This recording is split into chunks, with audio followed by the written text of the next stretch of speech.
Bonjour mes chers élèves, j'espère que vous allez bien. Je suis très ravie de vous retrouver encore une fois dans une nouvelle vidéo. Je vous demande de prendre vos affaires et installez-vous confortablement devant l'écran.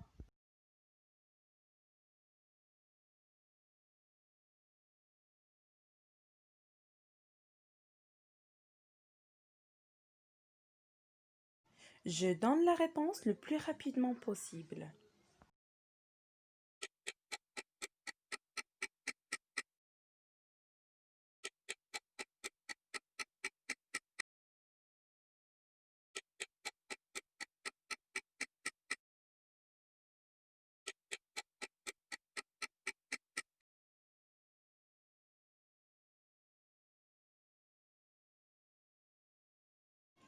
Je vous demande de prendre les ardoises pour faire des exercices.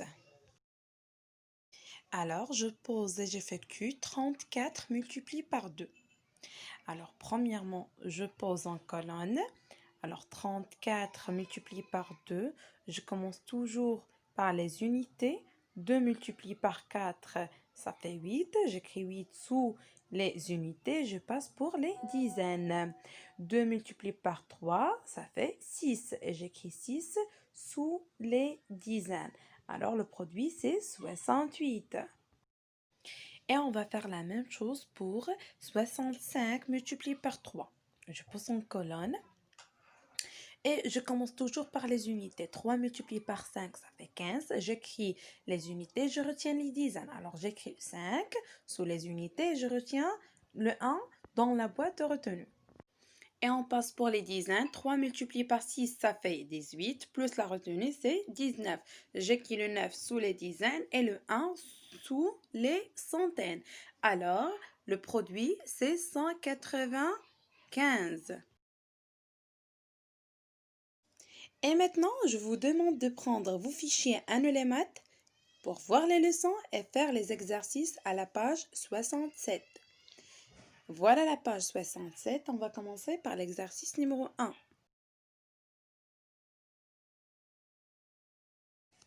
Alors, effectuez les multiplications suivantes. On va calculer le nombre de cases du quatriage. Et n'oubliez pas de compléter le tableau. Alors, je vous laisse le temps pour faire l'exercice.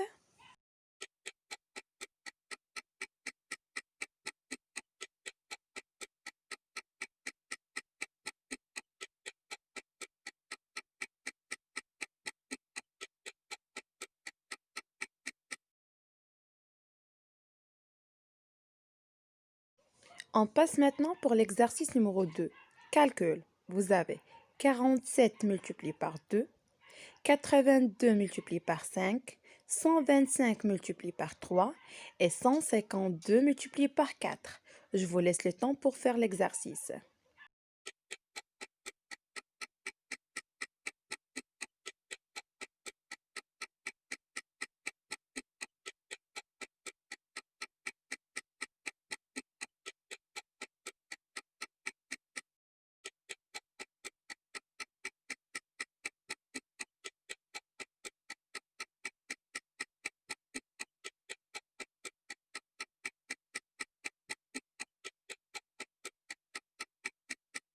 Bravo mes chers élèves.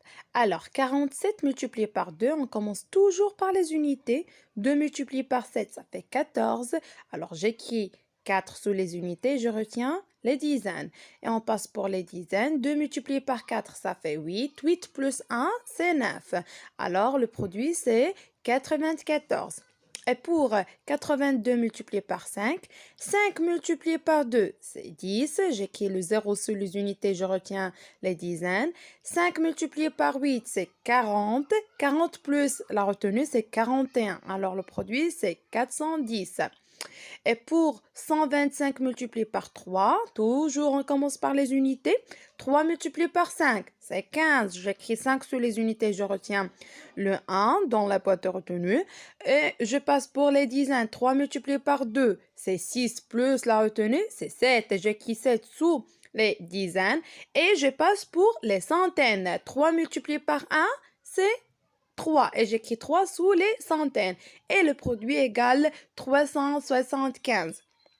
Et on passe Pour 152 multiplié par 4, alors 4 multiplié par 2, c'est 8. J'écris 8 sous les unités et je passe pour les dizaines. 4 multiplié par 5, c'est 20. J'écris 0 sur ou bien sous les dizaines et je retiens le 2 dans la boîte de retenue. 4 multiplié par 1, c'est 4. 4 plus 2, c'est la retenue. Alors 4 plus 2, c'est 6 et j'écris 6 sous les centaines. Alors le produit, c'est 608. On passe directement à l'exercice numéro 4. J'achète 5 sucettes à 3 dirhams l'une. Je donne un billet de 20 dirhams à l'épicier. Combien me rend-il? Alors, premièrement, on va calculer le prix de sucette. Et après, on va calculer combien l'épicier me rend-il. Alors, pour calculer le prix de sucette, j'achète 5 sucettes. Chacun a 3 dirhams. Alors, 3 dirhams, il se répète 5 fois. Alors, 3 multiplié par 5. Et après, je vais faire une deuxième opération. J'ai déjà donné à l'épicier 20 dirhams. Je vous soustrais le prix de sucette. Je vous laisse le temps pour faire l'exercice.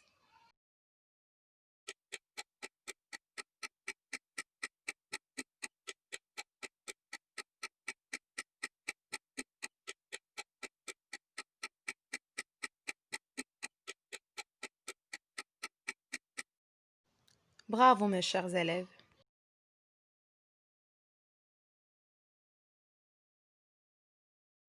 J'espère que vous avez bien compris la leçon d'aujourd'hui. Merci pour votre attention et à bientôt.